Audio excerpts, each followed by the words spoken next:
Cuba bayangkan anda terjumpa satu buku manual taktikal rahsia milik musuh ketat anda sendiri. Buku yang ada segala perincian tentang kelemahan anda, titik buta anda dan tepat macam mana dia merancang untuk menjatuhkan anda tanpa anda sedar pun. Selamat datang ke penerangan kita hari ini. Kita akan membongkar satu karya klasik yang sangat mendalam tentang penyucian jiwa, iaitu Belitan Iblis karangan Imam Ibn Al-Qayyim Al-Jauziyah. Sebenarnya ini bukan sekadar buku sejarah ya. Anggaplah ia macam satu penyiasatan yang sangat mendesak ke atas taktik musuh kita yang paling tersembunyi. Okey, jom kita selami benda ni betul-betul. Cuba dengar bisikan ini. Solat sunat malam ni cukuplah sikit. Esok-esok boleh buat lebih. Macam pernah dengar kan? Sangat logik, betul tak? Dia tak suruh pun kita tinggalkan kebaikan tu terus. Dia cuma minta kita tangguh sekejap. Itulah yang buatkan tipu daya ni sangat menakutkan dan terlampau dekat dengan kehidupan seharian kita. Tipu daya yang paling hebat ni bukanlah yang nampak jahat, tapi yang kedengaran masuk akal. Jadi, untuk kupasan kali ini, susunannya ringkas saja. Pertama, kita akan tengok strategi tersembunyi syaitan. Kedua, taktik mengikut sasaran. Ketiga, fitnah dan bisikan halus. Dan yang keempat, sudah tentu, perisai pelindung peribadi untuk kita tangkis semua serangan tu. Baiklah, mari kita mulakan dengan bahagian pertama, iaitu membongkar strategi rahsia musuh kita. Imam Ibn Al-Qayyim tulis karya agung ni bukan setakat nak bercerita tau. Ini sebenarnya satu pendedahan psikologi yang sangat teliti. Intipati Belitan Iblis ni adalah tentang ilusi. Modus operandinya nampak mudah tapi sangat bahaya. Dia buatkan dosa tu nampak cantik, nampak menarik.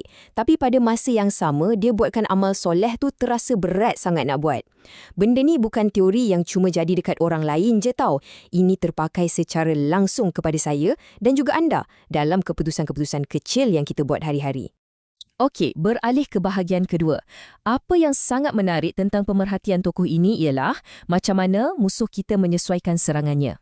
Betul, musuh kita ni sangat licik. Dia akan ubah taktik serangannya berdasarkan tahap spiritual kita sendiri. Dia tak buang masa guna taktik amatir untuk orang yang dah ada benteng agama yang kuat. Untuk manusia biasa, serangannya agak terus. Godaan hawa nafsu, gila harta, kejar pangkat. Tapi macam mana pula dengan ahli ibadah? Orang yang hari-hari solat dan puasa? Dekat sinilah dia guna konsep kuda Trojan.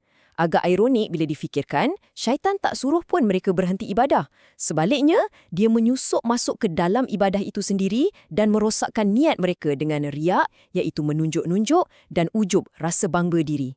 Dia biar je anda beribadah, asalkan pada akhirnya ibadah tu tak ada nilai langsung di sisi Allah. Mari kita tengok pecahannya untuk nampak lebih jelas. Untuk orang biasa, fokus utamanya adalah godaan hawa nafsu dan buat kebaikan nampak susah gila.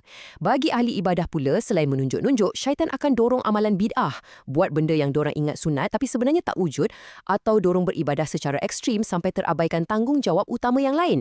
Tapi untuk golongan ulama' dan ahli ilmu, ini yang betul-betul meremang. Walaupun ilmu penuh di dada, syaitan masuk dari pintu intelektual. Dia bakar perasaan suka pada populariti, gila pujian, wujudkan hasad dengki sesama asatizah dan niat berdebat tu semata-mata nak menang dan nampak gah, bukan lagi untuk cari kebenaran. Pendek kata, memang tak ada siapa yang terlepas dari radarnya. Seterusnya, kita masuk ke bahagian ketiga, satu fasa yang agak mendesak, fitnah dan bisikan halus di akhir zaman. Ibn Al-Qayyim ada bagi amaran khusus tau pasal fitnah akhir zaman. Zaman yang kita tengah lalui sekarang ni lah. Sekarang ni taktik musuh kita dah tak kuno. Ia dah jadi sangat maju, sangat halus dan canggih. Dia jarang sangat serang secara terang-terangan. Jadi, poin yang paling penting kat sini, bahaya terbesar bukanlah bila kejahatan tu datang dengan rupa yang menakutkan. Bahaya yang sebenar ialah bila bisikan tu langsung tak bunyi macam benda jahat. Dia berbunyi si biji macam suara hati kita sendiri. Terdengar sangat rasional, sangat praktikal dan logik. Jom kita tengok contoh alasan logik ni yang diambil dari teks asal. Nandilah bagi sedekah besar-besar. Sekarang ni kena simpan duit untuk masa depan. Wah, dengar macam nasihat kewangan yang bijak kan? Atau cuba yang ni. Kau dah cukup baik dah. Tak payahlah nak muhasabah lebih-lebih hari ni. Kawan-kawan, ini sebenarnya bisikan yang direka khas untuk matikan perkembangan rohani kita dengan mewujudkan rasa selesa yang palsu. Kalau anda rasa macam terkesima sekejap sebab sedar yang anda pun ada cakap macam ni dekat diri sendiri pagi tadi, jangan risau, anda tak keseorangan. Macam itulah halusnya Belitan Iblis. Okey, masuk ke bahagian keempat, tiba masanya kita lengkapkan diri kita dengan perisai pertahanan yang sebenar. kita tak akan berhenti setakat menakut-nakutkan je. Tahu taktik musuh ni baru separuh dari pertempuran. Sekarang kita nak lengkapkan diri kita dengan ubat-ubatan yang padu dan sangat berkesan. Ibnu Al-Qayyim senaraikan 6 penawar utama. Pertama, ilmu yang benar tentang tipu daya ni. Dan dekat apa? Dengan mengikuti penerangan ini, anda sebenarnya dapat selesaikan langkah pertama. Kedua, zikir yang banyak dan fokus. Ketiga, muhasabah atau periksa diri sendiri setiap hari. Keempat, murakabah iaitu sentiasa sedar yang Allah tengah melihat kita. Kelima, bergaul dengan rakan-rakan yang soleh untuk bina persekitaran positif. Dan keenam, doa-doa perlindungan yang diajarkan oleh Nabi Muhammad SAW. Jadi, macam mana kita nak terjemahkan benda ni dalam hidup kita? Benda ni sangat cantik bila disusun jadi rutin pertahanan harian yang praktikal. Langkah 1, sentiasa tambah ilmu pasal perangkap musuh. Langkah 2, basahkan lidah dan hati dengan zikir supaya perisai anda sentiasa aktif. Langkah 3, audit jiwa anda hari-hari melalui muhasabah. Inilah persediaan taktikal harian anda untuk kekal kebal dari serangan yang halus tu. Berdasarkan sumber kita ni, ada satu tindakan praktikal dan pantas yang anda boleh terus buat malam ni juga.